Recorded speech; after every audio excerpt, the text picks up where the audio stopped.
महाशिवरात्रि की संपूर्ण कथा, शिव का रहस्य, नीलकंठ से शिव विवाह तक, आध्यात्मिक सत्य प्रारंभ, गंभीर और शांत स्वर। प्रिय साधकों, आज की यह रात्रि साधारण नहीं है। यह केवल एक पर्व नहीं, यह चेतना की जागृति की रात्रि है।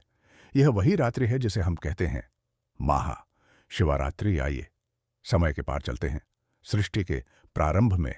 अध्याय 1, शिव का अनंत स्वरूप, लिंगोद्भव कथा। एक समय ब्रह्मा और विष्णु के बीच विवाद हुआ, कौन महान है। तभी आकाश से एक अनंत अग्निस्तंभ प्रकट हुआ, न आदि न अंत। वह स्वयं थे शिवा। विष्णु वराह रूप लेकर नीचे की ओर गए, ब्रह्मा हंस रूप लेकर ऊपर की ओर उड़ गए, लेकिन अंत न मिला। तब दोनों ने स्वीकार किया, शिव ही परम सत्य हैं। इस घटना को लिंगोद्भव कहा जाता है, और कहा जाता है कि यह भी शिवरात्रि की ही रात थी। संदेश स्पष्ट है, अहंकार का अंत नहीं, पर सत्य के सामने झुकना ही मुक्ति है। अध्याय 2, समुद्र मंथन और नीलकंठ। जब देवता और असुर अमृत पाने के लिए समुद्र मंथन करने लगे, तो सबसे पहले निकला विष, हलाहल। वह इतना भयंकर था कि संपूर्ण सृष्टि जलने लगी। देवता दौड़े शिव के पास। शिव ने करुणा से वह विष पी लिया। माता पार्वती ने उनका कंठ थाम लिया ताकि विष नीचे न जाए। उनका कंठ नीला हुआ और वे कहलाए नीलकंठ। यह केवल घटना नहीं, यह त्याग का सर्वोच्च उदाहरण है। जो अपने लिए नहीं, संसार के लिए जे, वही शिव है। अध्याय 3, सती से पार्वती तक। शिव की पहली पत्नी थी सती। उनके पिता दक्ष ने शिव का अपमान किया।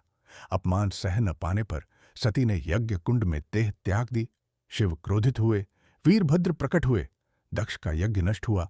फिर सती ने जन्म लिया पार्वती रूप में। पार्वती ने कठोर तप किया वर्षों तक। अंततः शिव प्रकट हुए, उनकी तपस्या सफल हुई, उनका विवाह हुआ। शिव और शक्ति का यह मिलन ऊर्जा और चेतना का मिलन है। अध्याय 4, शिकारी की मुक्ति। एक शिकारी जंगल में भटक गया। रात को बेल के पेड़ पर बैठा। अनजाने में वह बेल पत्र तोड़कर नीचे गिराता रहा। नीचे शिवलिंग था। पूरी रात जागरण, उपवास, बेलपत्र अर्पण। सुबह शिव प्रकट हुए। उन्होंने कहा, हे मनुष्य, अनजाने में भी जो मेरा स्मरण करता है, मैं उसे स्वीकार करता हूं। संदेश, भक्ति नियम से नहीं, हृदय से होती है। अध्याय 5, शिवरात्रि का गूढ़ रहस्य। शिवरात्रि क्यों जागते हैं? क्योंकि यह अंधकार की रात्रि है, और अंधकार में ही दीपक का मूल्य समझ आता है। इस रात उपवास बराबर, इंद्रिय संयम जागरण बराबर, आत्म जागरण जप बराबर, मन की शुद्ध ध्यान बराबर, ब्रह्म से मिलन ओम नमः शिवाय पंचाक्षरी मंत्र है। यह 5 तत्वों का संतुलन है, पृथ्वी, जल, अग्नि, वायु, आकाश।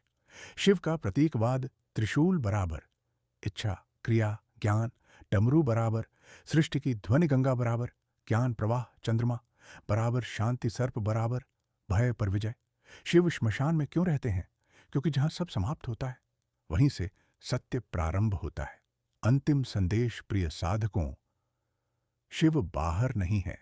जब तुम क्रोध को रोकते हो, तुम शिव हो। जब तुम दूसरों के लिए त्याग करते हो, तुम शिव हो। जब तुम अहंकार छोड़ देते हो, तुम शिव हो। इस शिवरात्रि पर केवल व्रत न रखो, अपने भीतर के विष को पहचानो, उसे बाहर मत फैलाओ। नीलकंठ बनो। समापन, अब आंखें बंद करो, मन ही मन जपो ए यूम नमः शिवाय, ए यूम नमः शिवाय। और अंत में सब मिलकर बोलें, हर हर महादेव,